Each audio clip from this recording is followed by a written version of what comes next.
আসসালামু আলাইকুম ওয়া রাহমাতুল্লাহ। দেশে এবং বিদেশে দূর দূরান্তে যারা আসেন, আশা করি আপনারা ভালো আছেন, সুস্থ আছেন, অক্লান্ত পরিশ্রম করে তবুও কষ্ট করতেছেন। কারণ বিদেশে যায় কেন?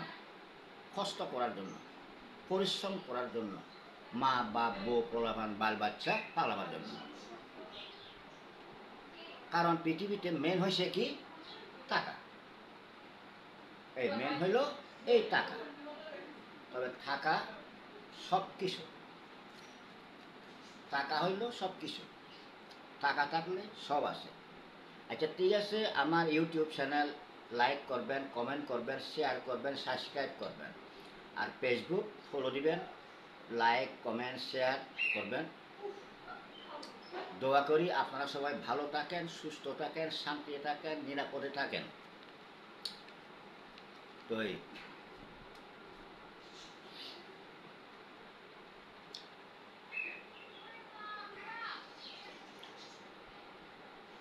আজকে একটু খুব বেশি মনটা খারাপ, কারণ ঘুম হয় নাই আমার। রাতকে যদি কোনো কিছু সালানের যদি কাজ থাকে তখন কিন্তু ঘুম হয় না। তো তবুও কিছুক্ষণ ঘুমাইছি, এডি ওইডি হয়তো 2-3 ঘন্টা ঘুমাইছি।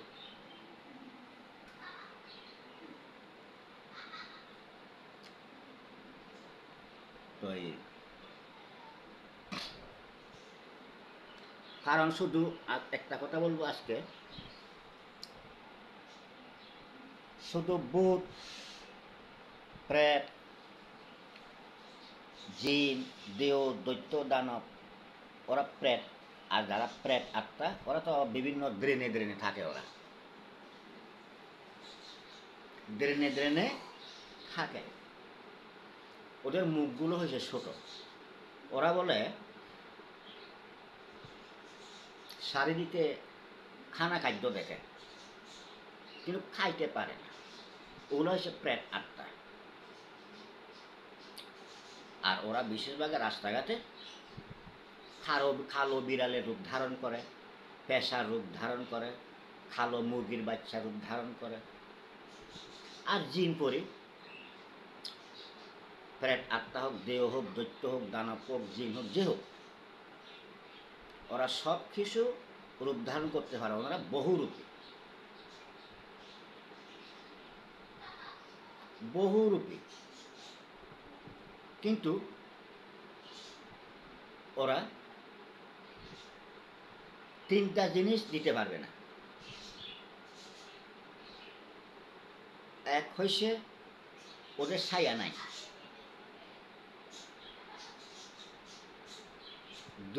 দুই হইছে যে রূপ ধারণ করবে করো লেজটা নাই,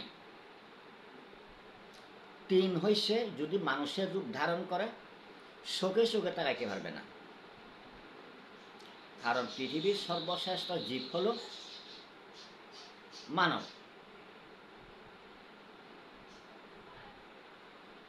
আল্লাহ রাব্বুল আলামিন মানবকে এমন একটা পাওয়ার দিছে, চোখে। এই যে বনের মধ্যে কত বড় বড় বাঘ সিংহ জানোয়ার আছে, এই যে চিড়িয়াখানায় বন্দি থাকে বাঘ সিংহ বনহরিণ, অনেক বড় বড় জীব জানোয়ার, ওরা মানুষকে ভয় পায় না। ওরা ভয় পায় শোক, ওরা শোক ভয় পায়। কারণ আল্লাহ রাব্বুল আলামিন আমাদের বান্দাদেরকে শোকের মধ্যে পাওয়ার দিছে প্রচুর। এই যে যেমন একটা অপরাধী, ভয়ঙ্কর অপরাধী, অথবা সুর, অথবা ডাকাত, অথবা লুচ্চা বদমাস, যে কোনো পর্যায়ে ধরা পড়ছে, তখন ওকে চোখে চোখে দেখিয়ে তো চোখে চোখে তাকাইতে হবে না। এই জন্য বলে অপরাধীকে চোখেই সাক্ষী দেয়। ওরা যত শব্দ ধরুক না কেন, কিন্তু যখন আসল তত্ত্বতে যাওয়ার সাথে সাথে ওদেরকে চোখে চোখে তাকাবেন, তখন কিন্তু ওরা চোখে চোখে তাকাইতে পারবে না। তো শুধু প্রেত আত্মা না, মানুষের মধ্যে প্রেত কতগুলো আছে। আজকে দুই প্রেতের কাহিনী বলবো আমি। দুই প্রেত, ওরা বন্ধুত্ব করছে। বন্ধুত্ব করার পরে একদিন খানার আয়োজন দিছে, বিভিন্ন মাছ, মাংস, ডিম, অর্থাৎ সবজি, তরি তরকারি ইত্যাদি অনেক রকম তরকারি। তো এখন দুইজনে কয়, দোস্ত তো আজকে কে বেশি নোংরা খাইতে পারে আজকে দেখা যাবে। আচ্ছা ঠিক আছে।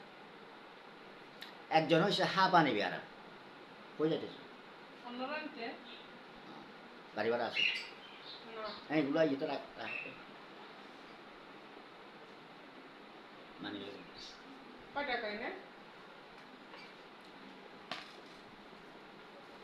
তারপরে একজন হচ্ছে হাঁপা নিবি আরাম, আর একজন হচ্ছে ঘন ঘন পায়খানা করতে হইব।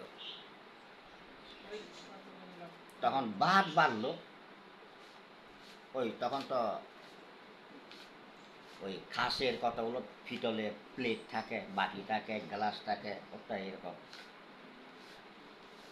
যে হাঁপা নিবি আরাম ও কি করলো, করে খাসি কতগুলা কপ, এতগুলো অর্থাৎ বাতের মধ্যে ফেলাই দিল, লবণ দিয়ে মাখি ওইটা খাইলো।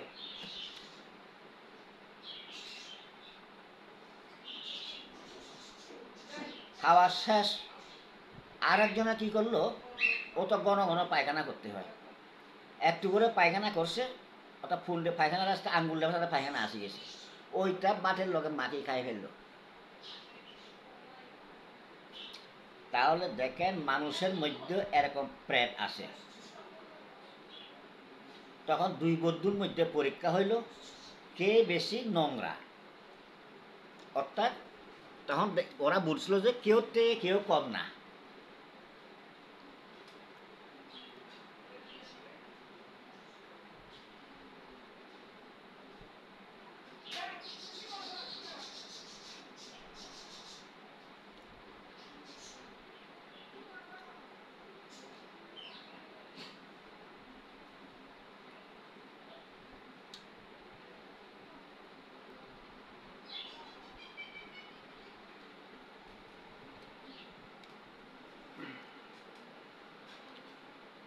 দাঁতে কি দাঁত নাই তো কিছু খাইতে পারি না। মাংস খাই, মাংস তো কোনো রকম একটু সাবাইতে পারি, বেশিরভাগ ওই কলজাগুলো আমার ইয়ে সাবাইতে পারি। আমার দাঁত নাই, দাঁতগুলো এদিকে জামিদারও পড়ে গেছে, এগুলো পড়ে গেছে, আর এগুলো তো নাই। আর এখানে দুইটা আছে জামিদার, ওগুলো লড়তেছে। আর কোনো কিছু খাইতে পারে না, খাইলে ওই করে যে দাঁত দুই একটা ভালো আছে, অর্থাৎ দুই একটা বললে হয়তো 10-12টা, সবগুলো ওখানে ইয়েতে লাগি থাকে। তো এই হাতি দিয়ে ইয়ে করতে হয়।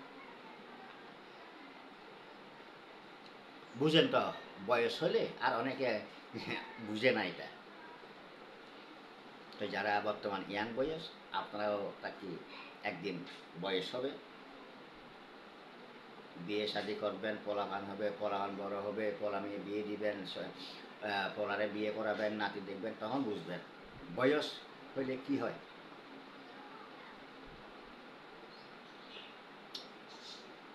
তো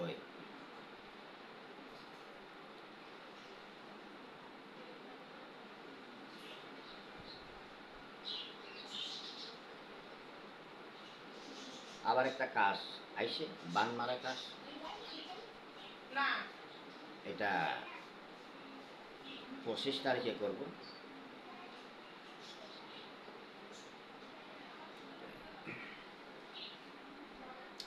কাজ তো টুকিটাকি আসে, তবে কথা হয়েছে কুলাইতে হবে, আমার ওটা কি থাকা কুলাইতে হবে। আর অনেক ক্ষেত্রে আছে গরিব, এখন শুধু ধনীরা ভাত খাবে, গরিবরা ভাত খাবে না সেটা না। আমি মনে করি সবাই মানুষ, কিন্তু অনেকে তো সেটা মনে করে না। অনেকে বলতে কি 99% মানুষ এখন 80% হইতে 99% মানুষ বাহিরের রূপটা চায়, ভিতরের রূপটা চায় না। যদি আমরা যদি বাহিরের রূপটা না দেখি, একবার যদি বিবেক থেকে অর্থাৎ খাবার শরীর থেকে যদি আমরা ভিতরের রূপটা একবার যাচাই করি, তাহলে মানুষকে চিনতাম। কিন্তু আমরা মানুষকে চিনি না, মানুষকে চিনতে ভুল করি। আজকাল মানুষ হইল যত আপন মনে করবে তত বেশি বেইমানি করে। আর কি বলবো, আপনারাও জানেন।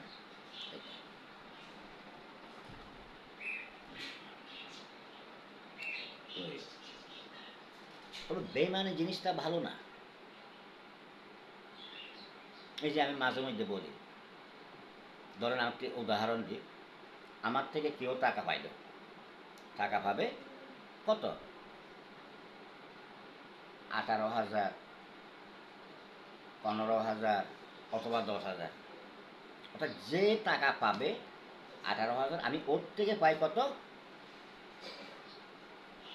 অর্থাৎ বিভিন্ন কাজে কর্মে ওর থেকে পাই কত, 1,20,000 অথবা 1,30,000। তাহলে 18,000 বেশি নাকি 1,30,000 টাকা বেশি? কিন্তু ওর টাকাগুলো ও চায়, আমি আমার টাকাগুলো দিতে দ্বিধাবোধ করে। তাহলে কোনটা হয়? এইটা কি মানবতা? আর অনেক ক্ষেত্রে অর্থাৎ কি বড় বড় লিকসারও মারে ওরা। তো এই জন্য কাউকে লোহার বস্তা দিবেন, কাউকে লোহার বস্তা দিবেন না, এবং নিজে তুলোর বস্তা নেবেন না। অর্থাৎ আমার কথা হয়েছে, তুলোর বস্তা হলে দুজন তুলোর বস্তা, লোহার বস্তা হলে দুজনের লোহার বস্তা। একজনকে দিবেন তুলোর বস্তা, আরেকজনকে দিবেন লোহার বস্তা, অথবা নিজে নিলেন তুলোর বস্তা, আরেকজনে দিলেন লোহার বস্তা, সেটা হয় না। আর যার জবাব সে দেবে। কাল হয়েছে কয়টা? ইহকাল এবং পরকাল। আর আমরা যদি বর্তমান মানুষের কথা বলি, অর্থাৎ আমরা বলি কি বর্তমান, অতীত, ভবিষ্যৎ। অতীত মানে অতীত হয়ে গেছে,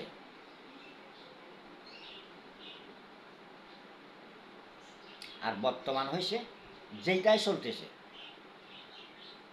আর ভবিষ্যৎ হয়েছে সেটা ছেলে সন্তানের জন্য অথবা আগামীতে অ্যাডভান্স হওয়ার জন্য। হয়তো এখন আসে 10 টাকা, আগামীতে হয়তো হবে 100 টাকা। এটা হচ্ছে ভবিষ্যৎ। তো এই জন্য আমরা যদি একবার যদি মানুষকে মানুষ মনে করি, মারামারি, কানাকানি, কবাকবি এগুলো যদি বন্ধ করি, মানুষ তো আমরা সবাই, আসমান তো একটা, আসমান তো কোনো 60টা না, আসমান তো একটা। ধরেন একটা উদাহরণ দিই, আম গাছ হইল একটা, ডাল হইল 60টা। একটা ডালের আম যদি মিষ্টি হয়, আর 3টা ডালের আম কেন টক হবে বলেন আপনারা?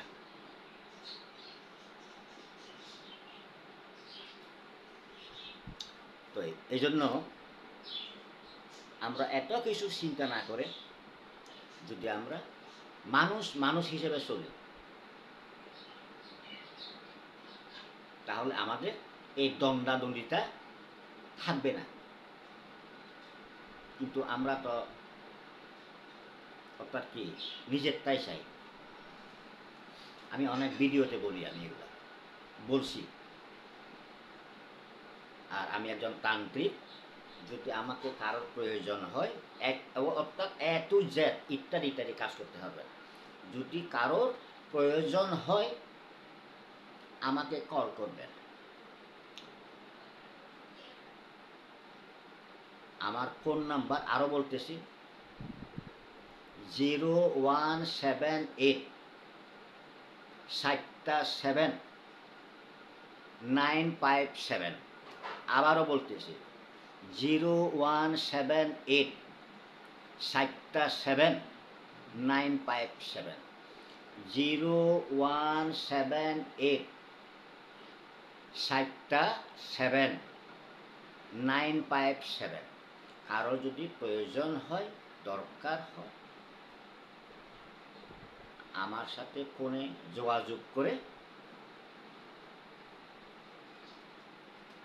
চলে আসতে পারেন।